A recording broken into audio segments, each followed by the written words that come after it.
9 सितंबर को इंदौर की गौरवशाली परंपरा के तहत झिलमिल झांकियों का कारवां गुजरेगा। पिछले 2 वर्षों में कोरोना महामारी के कारण झांकियां नहीं निकाली गई थी। ये कारण है कि इस बार मिल के मजदूरों में दुगना उत्साह है। मिलों की गणेशोत्सव समिति ने प्रयास किया है कि इंदौर की जनता को पिछले वर्षों से बेहतर झांकियां दिखाएं। इसके लिए वो दिन रात मेहनत में लगे हुए हैं। शुक्रवार को जब इंदौर की सड़कों पर मिलों की झांकियों का कारवां निकलेगा तो मत्स्य अवतार में भगवान विष्णु नजर आएंगे, तो वहीं भक्त महाकाल की भस्म आरती करते दिखाई देंगे। कल्याण मिल की झांकी में आजादी के अमृत महोत्सव को दर्शाने का प्रयास किया गया है। अधिकतर मिलों ने धार्मिक व राष्ट्रीय भावनाओं को ध्यान में रखते हुए झांकियों का निर्माण किया है। इंदौर में इस परंपरा को शुरुआत करने वाली हुकुमचंद मिल का यह 99वां वर्ष है। हमने 3 झांकियों का कारवां रहेगा और तीनों धार्मिक झांकियां हैं। पहली झांकी मत्स्य अवतार है, भगवान विष्णु का 20 फीट का जो स्टेचू बनाया मछली के उसमें, और उस झांकी के अंदर एक साधु बैठे हैं और वो नाव के अंदर सारी चीजें लेके इकट्ठे करके और भगवान वो नाव में से वो नदी में से निकाल के ला रहा है। और दूसरी झांकी हमारी है देवों को देव महाकालेश्वर की। उनका सुबह जो भस्म आरती हिंदुस्तान में कहीं भी नहीं होती है, वो भस्म आरती का दृश्य बरसाया। वहाँ भक्तगण महिला और पुरुष आरती करते रहेंगे। और तीसरी झांकी हमारी जो है कालिया मर्दन पे आधारित है। भगवान कालिया मर्दन का जो घमंड है उसका चूर करने वाली झांकी दर्शाया गया। बाल गोपाल जो नदी खेलते हैं गेंद, और वो नदी में जाती गेंद, और उस गेंद को लाते हैं, निकालने के लिए भगवान जाते हैं। और वो कालिया मर्दन जो आतंक था उसका, उस आतंक को खत्म करने के लिए वो भगवान ने वो कालिया मर्दन का वध किया। तो ये धार्मिक झांकी हमारी। कुल इस बार 3 झांकी है। इस बार महापौर साहब की इच्छा है कि ट्रैफिक पर रोज काम किया जाए, तो माननीय महापौर जी के आदेश अनुसार हम ट्रैफिक को लेकर कुछ अच्छा विषय बना रहे हैं पहले झांकी में। और दूसरी झांकी है राधा कृष्ण पर आधारित, जो धार्मिक रहेगी, और राधा कृष्ण और उनके गोपी के साथ रासलीला दर्शाया है। तीसरी झांकी में मुख्य झांकी इस बार हम राम मंदिर का दर्शन इंदौर में, ये एक विशेष है इस बार। इसके राम मंदिर की प्रतिकृति है और उसमें आगे विशाल हनुमान जी राम नाम का जप गाते हुए दिखाई है। वर्ष में मालवा मिल गणेशोत्सव समिति 3 झांकियां निकालने जा रही है। पहली झांकी बताई जाएगी आपके महाकाल की सवारी, जिसमें गजानन भगवान परिक्रमा करके महाकाल की भस्म आरती करते हुए दिखाए गए हैं। दूसरे नंबर पे भगवान राम अयोध्या के लाला के रूप में बताए गए दूसरे नंबर की गाड़ी में, उस विषय पर। तीसरे नंबर की कृष्ण लीला पे आधारित है, होली खेलते हुए बताए जाएंगे इसमें। और 88वां वर्ष है मालवा मिल गणेशोत्सव समिति का। कितने अखाड़े? 7 अखाड़े रहेंगे मालवा मिल के साथ में। जो आ जाएगा समय पे तो ठीक है, नहीं तो झांकी निकल जाएगी अपनी।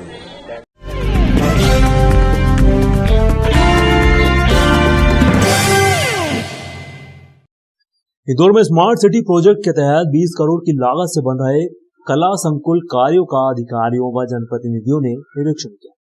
दरअसल कला संकुल का निर्माण कार्य लंबे समय से जारी है, लेकिन यहाँ के काम की धीमी गति परेशानी का सबब बनी हुई है। महापौर पुष्यमित्र भार्गव ने बताया कि कला संकुल के कुछ हिस्सों को कलाकारों के अभ्यास के लिए जल्द खोलने की तैयारी है, लेकिन इसे संचालन में कैसे लाया जाए, इसके लिए सभी जनप्रतिनिधियों की सलाह एवं सुझाव भी लिए जाएंगे। आयुक्त प्रतिभा पाल ने बताया कि कला संकुल खास डिजाइन में बनाया जा रहा है, ताकि लाइट एवं साउंड का काम भी बेहद हाईटेक रहेगा।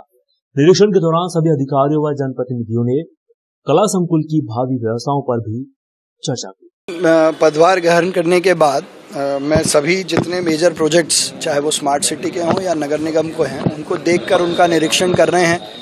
कुछ प्रोजेक्ट्स की हमने जिस दिन पदभार ग्रहण किया था उस दिन भी टाइम लिमिट फिक्स की थी। आपने अभी देखा होगा कि स्मार्ट सिटी में राजबाड़ा धीरे धीरे अब खुलने लगा है, गोपाल मंदिर पूरा बनकर तैयार है। ये जो एक महत्वपूर्ण स्थान जहां हम खड़े हैं, जो कला, नाट्य, संस्कृति, आर्ट गैलरी के लिए विशेष रूप से बनाया जा रहा है, मुझे लगता है सिविल का मोटा मोटा काम इसका कंप्लीट है, लेकिन ये ऐसी संकुल है जहां इंटीरियर का भी अपना बहुत महत्व है। तो अभी वैसे हम कुछ हॉल प्रैक्टिस के लिए खोलने की स्थिति में भी हैं, जो यहाँ से फीडबैक है, तो उस पर भी ज़रूर विचार करेंगे। लेकिन ये ऑपरेशन कैसे हो, इसके लिए एक बार सभी जनप्रतिनिधियों के साथ बैठकर और इसके ऑपरेशन की व्यवस्था पर विचार कर इसको शुरू करेंगे। और मुझे लगता है इंदौर के लिए बहुत बड़ी सौगात होगी, विशेषकर कला, संस्कृति, नृत्य, आर्ट और ड्रामा के क्षेत्र में काम करने वाले लोगों के लिए भी और बाहर से आने वाले लोगों के लिए भी, क्योंकि पर्याप्त बड़े हॉल हैं, रुकने की व्यवस्था है, प्रैक्टिस का स्थान है, तो बहुत ही अच्छी योजना से इसको बनाया गया है। इसको शीघ्र पूर्ण करवाकर इंदौर की जनता के लिए हम खोलेंगे।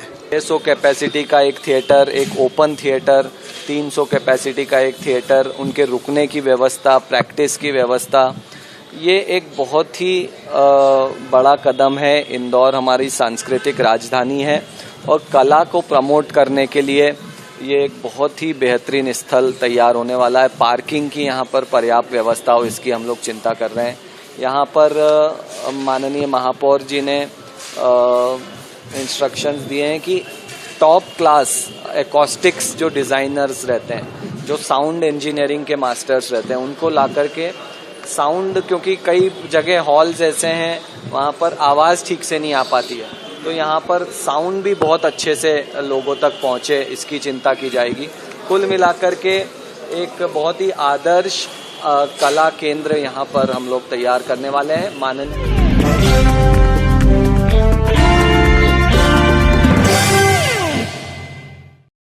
अनंत चतुर्दशी झांकी चल समारोह में प्रशासन, नगर निगम सहित पुलिस प्रशासन की तमाम तैयारियां पूरी हो चुकी हैं, जहां चप्पे चप्पे पर पुलिस बैरिकेड एवं सीसीटीवी ड्रोन कैमरों से निगरानी रखी जाएगी।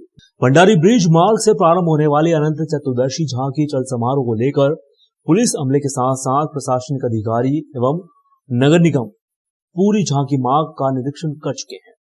खासतौर पर सुरक्षा व्यवस्था की दृष्टि से पुलिस कमिश्नर हरिनारायण चारी मिश्र ने सभी थाना प्रभारी एवं आला अधिकारियों की बैठक ली।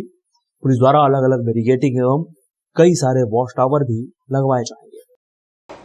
इस संदर्भ में अभी मैंने 2 दिन पूर्व एक बड़ी बैठक भी ली थी, जिसमें सभी थाना प्रभारियों को, सभी पुलिस अधिकारी सम्मिलित थे।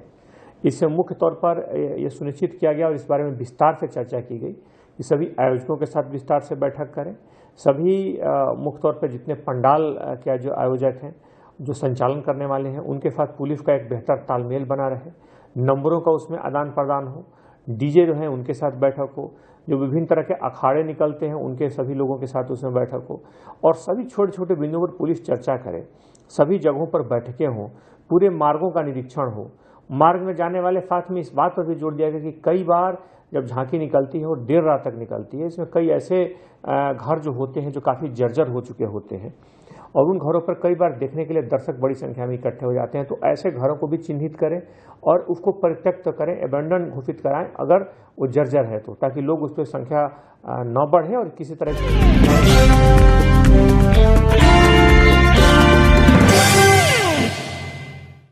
इंदौर नगर पालिका निगम ने पशुपालकों के अवैध बाड़े तोड़ने की कार्रवाई शुरू कर दी है। नगर निगम ने एक साथ 2 स्थानों पर कार्रवाई करते हुए अवैध बाड़े ध्वस्त किए। इससे पहले निगम आयुक्त प्रतिभा पाल ने एक दिन पहले ही अधिकारियों के साथ बैठक कर अवैध बाड़ों के खिलाफ मुहिम चलाने के निर्देश दिए थे। प्रतिबंध के बावजूद इंदौर की शहर सीमा में पशु पाल रहे पशुपालकों के निर्माण गुरुवार को तोड़ दिया। बीते कुछ समय में पशुपालकों ने अवैध रूप से बाड़े बना लिए थे। आयुक्त प्रतिभा पाल ने बताया कि सर्वे के आधार पर 30 से अधिक अवैध बाड़े चिन्हित किए गए हैं, जिन्हें हटाने की कार्रवाई शुरू कर दी गई है। नगर निगम ने कार्रवाई के दौरान अपने 100 से अधिक कर्मचारियों को टीम बनाकर इसमें तैनात किया है, ताकि किसी भी तरह की अप्रिय स्थिति न बन पाए।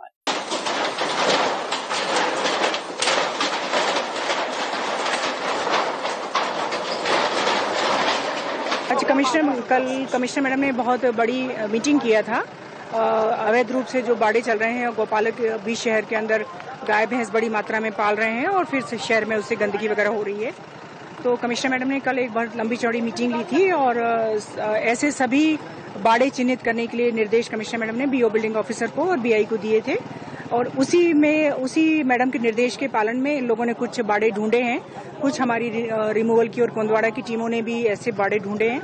फिर आज सुबह से आज हम लोगों ने इसके अभियान की शुरुआत करी है और पालदा में 2 बाड़े तोड़े हैं और अभी आगे एक जगह जाके कंठीलपुरा में और बाड़ा भी तोड़े जाने हैं। और कमिश्नर मैडम के निर्देश हैं कि जो भी इस तरह के अवैध बाड़े बने हैं और बाड़े से लग के लोगों ने अवैध रूप से मकान भी बनाए हुए हैं, ऐसे सभी मकानों को चिन्हित करके और नियमानुसार जो भी कार्रवाई होगी वो कर रही है।